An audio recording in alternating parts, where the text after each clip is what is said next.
Bonjour, je suis Souleymane Sidibé, architecte et étudiant actuellement en master de management et gestion des entreprises à l'ENCG Kenitra. D'accord. Vous êtes étudiant boursier de l'État guinéen au Maroc. Vous décidez de rentrer après vos études et vous avez un projet qui consiste à aménager les cours d'eau qui ne cessent de tarir dans la capitale guinéenne. Parlez-nous-en un peu de ce projet, de quoi il s'agit réellement. D'accord. Alors, avant de vous parler de ça, pour la petite histoire, moi j'ai grandi dans un quartier qui est kilomètre 36. Et entre kilomètre 36 et Kountia, il y avait un cours d'eau. Je suis allé en 2015 au Maroc. À mon retour, j'ai trouvé que le cours d'eau il a tari. Donc c'est de là-bas que m'est venue l'idée. Ça m'a interpellé et puis j'ai remarqué au fur et à mesure que je me promenais dans la capitale et tout, le phénomène était récurrent, notamment avec le lac Sonfonia qui s'est transformé en dépotoir d'ordures aujourd'hui, qui est en train de complètement mourir. Et notamment plusieurs cours d'eau qui se trouvent en milieu urbain aussi à l'intérieur du pays.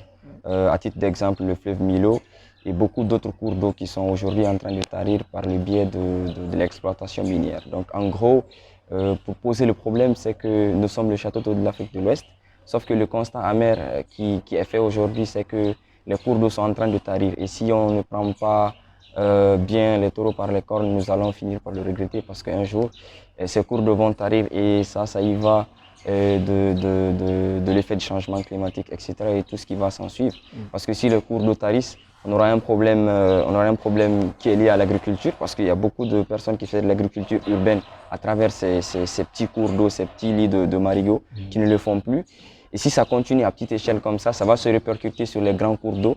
Et de manière implicite, on aura ces impacts sur les cours d'eau à l'intérieur, sur les cours d'eau qu'on peut utiliser pour la pêche, sur les cours d'eau qu'on peut utiliser pour produire du courant électrique et tout. Comment vous allez procéder justement pour remédier à ça?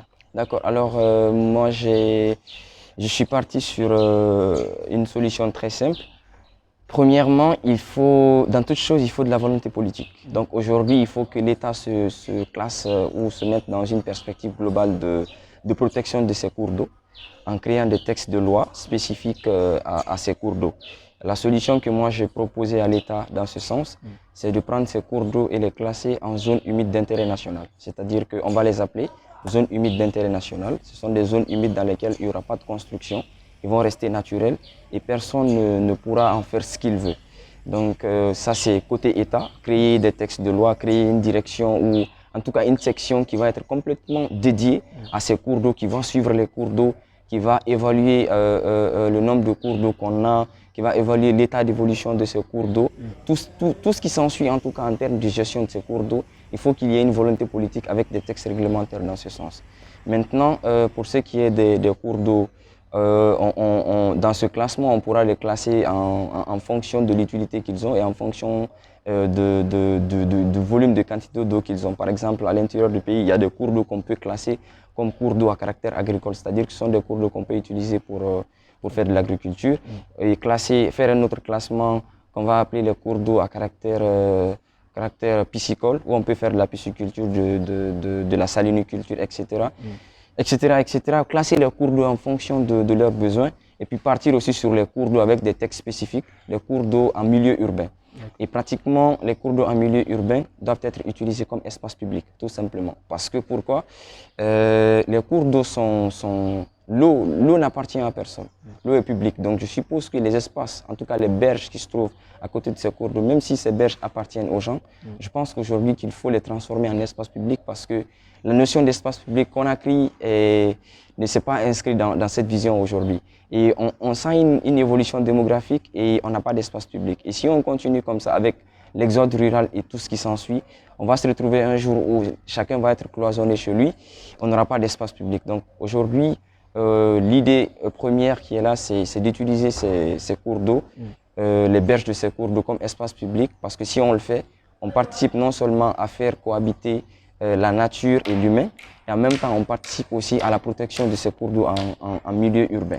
Et quel est l'aménagement que vous conseillez lorsqu'on va utiliser ces cours d'eau en espace public? D'accord. Pour les aménagements, alors on peut aller carrément sur des jardins, sur des parcs publics, sur des promenades tout simplement, et puis partir sur des espaces commerciaux.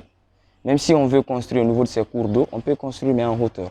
avec un système qu'on appelle construction sur pilotis.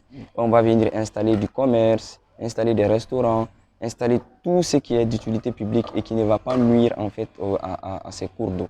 Donc l'objectif principal de notre solution s'inscrit dans ce cadre.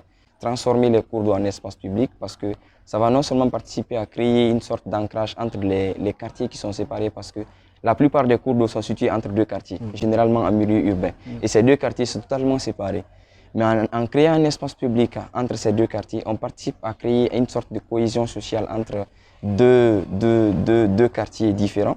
Donc, et les gens se regroupent qu'à travers une seule chose, ce sont des espaces publics, des terrains de jeu, des parcs, etc. En tout cas, tout ce qui s'inscrit dans ce sens, je pense qu'on peut aménager les cours d'eau dans ce sens. D'accord. Aujourd'hui, votre projet, il est à quel niveau? Est-ce que vous l'avez carrément conçu, c'est sur papier?